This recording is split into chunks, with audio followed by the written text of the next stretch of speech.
Choking, also known as foreign body airway obstruction, can occur when a solid object, such as a piece of food or a small object, becomes stuck in the upper airway. The person cannot breathe. A forceful thrust between the ribs and up into the diaphragm can pressurize the air in the chest and pop out the obstruction.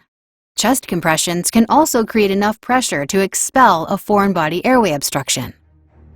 To provide the appropriate care, you must be able to recognize the difference between a mild and severe airway obstruction. With a mild obstruction, the person can speak and cough. Try to cough it up.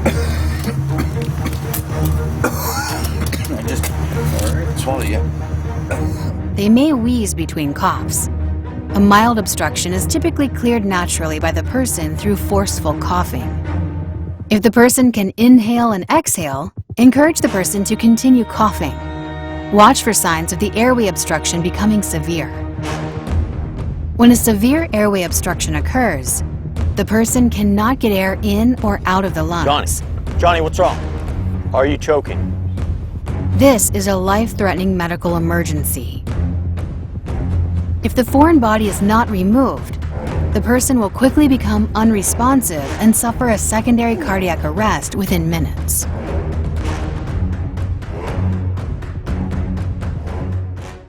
Signs of a severe airway obstruction include the inability to speak, a weak cough, or no cough at all. The person may make a high-pitched noise when trying to inhale or make no sound at all. They may hold their hands to the throat.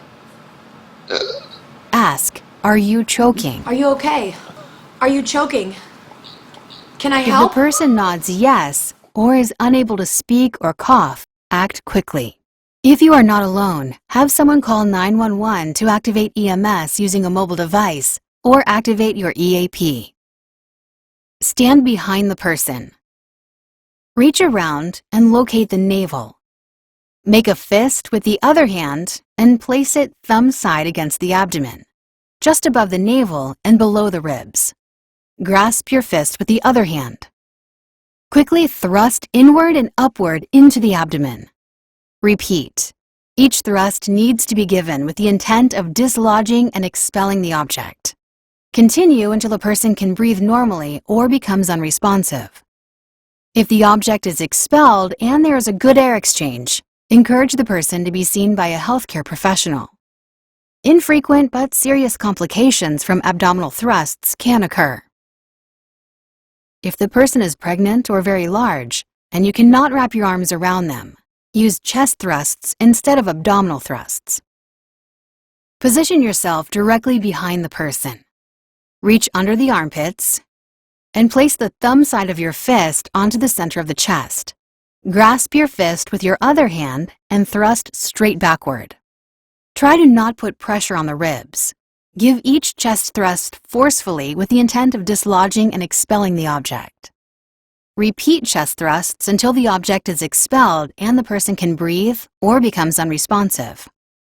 If the person becomes unresponsive, call 911 to activate EMS using a mobile device or activate your EAP if you haven't done so already. After activating, and unless they are readily available to you, send someone to get the first aid kit and AED. Assess breathing for no more than 10 seconds. If the unresponsive person is not breathing normally or only gasping, remove any bulky clothing from the person's chest and immediately start high-quality CPR, beginning with chest compressions. Before opening the airway to provide rescue breaths, open the person's mouth wide. Only if you see an object, remove it with your fingers.